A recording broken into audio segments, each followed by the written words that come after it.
Alexandra Eala just detonated a bombshell, and the entire tennis world is still processing the aftershock. A deliberate on-court incident, a fearless, calculated public confrontation, and now a formal WTA investigation that nobody on tour saw coming. This was not a rumor passed between locker rooms. This was not a cryptic social media post left open to interpretation. This was a young woman, composed, clear-eyed, and absolutely unwilling to be silent, standing in front of cameras and telling the world precisely what had been done to her on that court. And once she spoke, there was no taking it back. The Philippines gave tennis a prodigy, but tonight, what the world was watching had nothing to do with talent. They were watching a fighter refuse to be silenced, and that is a far more powerful thing. There are athletes who arrive on the professional scene quietly, earning their place with patience, building their reputation point by point, match by match, careful not to disturb the established order before they have enough standing to do so safely. And then there are those who arrive like lightning. Alexandra Eala was always the second kind. Born in Manila in 2005, she did not simply dream about professional tennis. She pursued it with a focused, almost frightening ferocity that made coaches stop mid-drill and pay attention. By the time she was 13, the whispers inside the Philippine tennis community had already grown into something louder and more certain than whispers tend to become. This was not just a talented young player. This was something generational. Her trajectory accelerated decisively when she secured a place at the Rafa Nadal Academy in Mallorca, Spain, the same elite institution that has shaped some of the most mentally formidable competitors operating on the professional circuit today. Training within systems built by one of the greatest champions the sport has ever produced left unmistakable fingerprints all over her game. The footwork, the relentless baseline aggression, the psychological composure that holds steady under suffocating pressure. She absorbed every lesson and sharpened it into something that was distinctly, recognizably her own. Junior Grand Slam titles followed. First, the 2020 Roland Garros Girls Doubles crown. Then back-to-back U.S. Open girls singles and doubles glory that sent genuine shockwaves through a community that had been waiting decades for a Filipino name to resonate across Grand Slam courts. Every trophy she lifted felt bigger than sport. It felt like national identity, like proof. Back home, an entire country erupted with pride each time she walked onto a court. Filipino fans, passionate, devoted, emotionally invested in their athletes at a depth that few sporting cultures can match, transformed Eala into something that transcended tennis. She became a symbol, a standard, a living answer to every person who had ever quietly doubted whether Southeast Asia belonged at the highest levels of the sport. But symbols carry unbearable weight. Expectation follows greatness like a shadow that never shortens. And as Eala transitioned from junior dominance into the brutal, unforgiving machinery of the WTA Professional Tour, she encountered something that no academy curriculum could fully prepare any athlete for: the politics, the hierarchy, and the unspoken rules that govern life at the sharp end of elite women's tennis. She won matches. She climbed rankings. She collected results that validated every sacrifice her family had made and every kilometer she had traveled from home. But the tour had lessons waiting that existed nowhere in any coaching manual. And one particular opponent had apparently been watching her rise. Not with admiration, but with something far more calculated. The explosion, as it turned out, was only one match away. The tournament atmosphere carried that specific electric charge that only materializes when something significant feels imminent. Eala walked onto court that afternoon as the kind of competitor who commands attention without needing to demand it. Movement clean, expression locked, racket already an extension of pure competitive intention. Her opponent was no pushover. A seasoned professional, tactically sharp, experienced in the pressure of big moments, and carrying a reputation inside the locker room that mixed genuine respect with something considerably more complicated. Players who had faced her before tended to choose their words carefully when her name surfaced in conversation, with the deliberate caution of people navigating terrain they know to be unmarked. The opening set was ferocious. Both players exchanged groundstrokes from the baseline with the controlled violence that defines modern women's tennis at its finest. Eala's forehand, always the centerpiece of her game, was firing with devastating accuracy. She moved through the first set with the kind of focused authority that suggested the afternoon belonged entirely to her. Then came the second set, and with it a shift that nobody sitting courtside could immediately explain. During a crucial point at 4-4, with the crowd leaning forward and the tension almost physically present in the air, something happened that stopped the match cold. As Eala tossed the ball to serve, a motion she had executed thousands of times without incident, a sound erupted from directly across the net. Not crowd noise, not an accidental disturbance from the stands, a deliberate, sharp, precisely Time disruption originating unmistakably from her opponent's side of the court. The serve collapsed. The ball landed wide. Eala turned. Her eyes found the source immediately. The expression on her face was not confusion. It was recognition. The look of someone who understood exactly what had just occurred and had perhaps been waiting, somewhere in the back of her mind, for this moment to finally materialize. The umpire hesitated. The crowd murmured. Players and courtside observers develop a finely tuned instinct for distinguishing between genuine misconduct and the kind of perceived grievances that pressure and nerves can manufacture. The energy rippling through those stands communicated clearly that what had just happened fell into an entirely different category. Eala approached the umpire with measured, deliberate steps. She spoke quietly, but with unmistakable directness, requesting that the hindrance be officially acknowledged. and the point replayed. The umpire deliberated. Seconds stretched uncomfortably. A decision was reached. Eala returned to the baseline, but she was not finished. Professional athletes are trained, coached, and sometimes contractually guided toward diplomatic Post-match communication. Smile through the pain. Credit your opponent. Discuss areas for improvement. Redirect controversy with carefully constructed language that protects the sport's polished public exterior. Alexandra Eala walked into that press conference and dismantled every single one of those unwritten expectations. She sat down, adjusted the microphone, and then with the calm precision of someone who had rehearsed nothing, because she required no preparation to speak the truth, she began.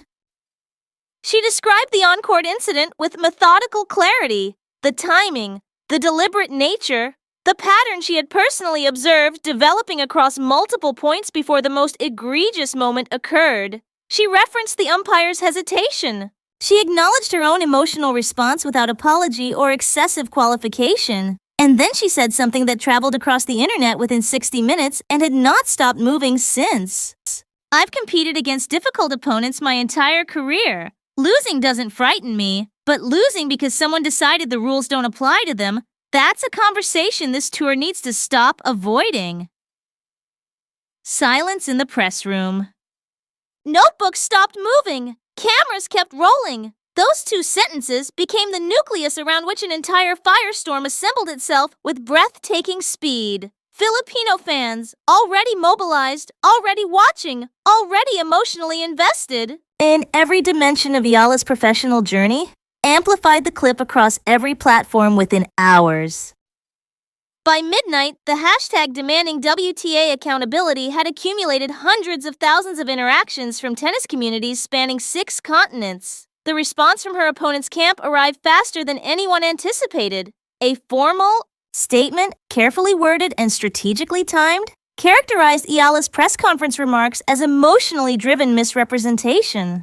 The language was measured, the implication was pointed. It suggested that a young, passionate player from a developing tennis nation had perhaps confused competitive intensity with deliberate misconduct. That framing only accelerated the public. Fury already building! Former players entered the conversation rapidly. Several with decades of tour experience published responses that stopped short of directly endorsing Eala's account, but asked pointed questions about why certain behavioral patterns among established players consistently escaped serious scrutiny. The subtext was unmissable.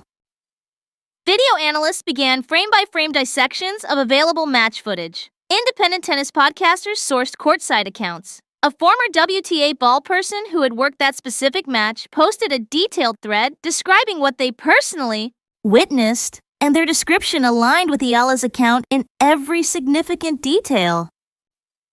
Governing bodies in professional sports share one universal characteristic. They move deliberately slowly until the moment public pressure transforms slowness from a strategy into a liability. That moment arrived for the WTA the following morning.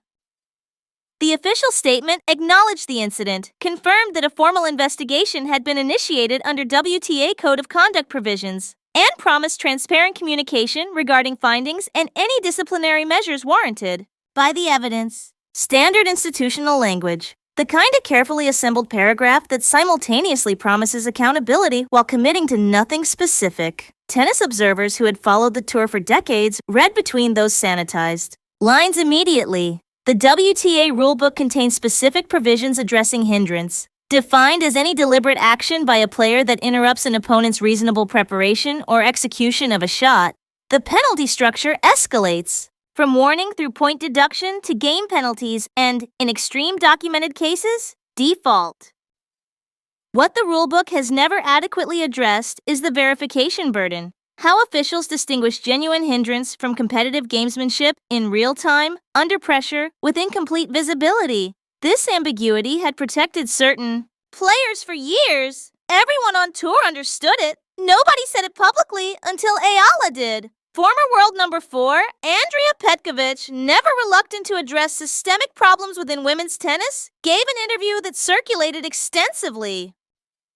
Without naming specific individuals, she articulated with surgical precision the structural problem Eala's situation had exposed. There exists a tier of players whose behavioral history is essentially archived and forgotten after each tournament cycle. Accountability requires memory requires documentation, and documentation requires officials who prioritize integrity over convenience. Billie Jean King, whose entire legacy rests on demanding that women's sports confront uncomfortable institutional truths rather than quietly managing them, posted a response containing 4 words that stood independently as a complete statement. The girl deserves answers.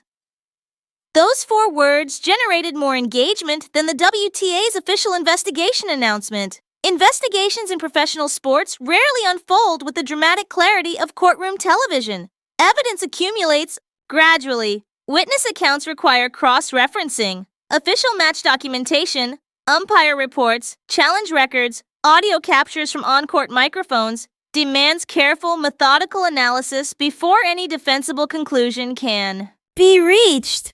But occasionally, a single document changes everything. Sources familiar with the investigation's internal progress, speaking under strict anonymity given the sensitivity of active WTA proceedings, describe the umpire's official match report as more detailed than standard, containing notations that directly corroborated Eala's timeline of events. Specifically, the report apparently documented that the presiding official had internally flagged the incident as requiring further review, but had declined to act immediately due to uncertainty about classification under existing hindrance protocols. That hesitation, understandable from a human perspective, professionally significant from an accountability standpoint, became the investigation's central focus. A courtside coach present during the match, entirely unaffiliated with either player, provided a voluntary statement describing their visual perspective on the disputed moment.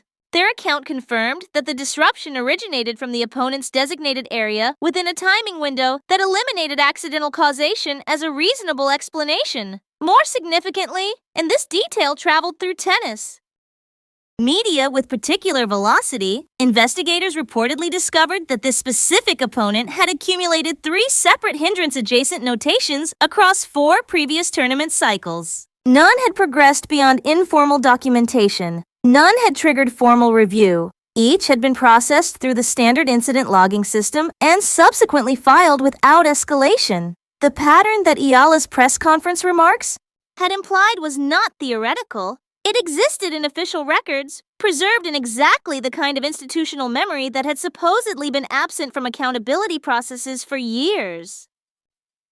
A former WTA touring professional, one who competed at the highest level across 2 decades and now works within player development, gave a recorded interview that became perhaps the most watched piece of tennis content produced that entire month.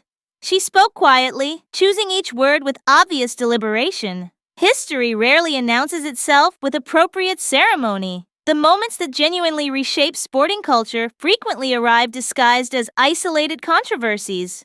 Singular incidents involving specific individuals that appear initially to be about nothing larger than themselves.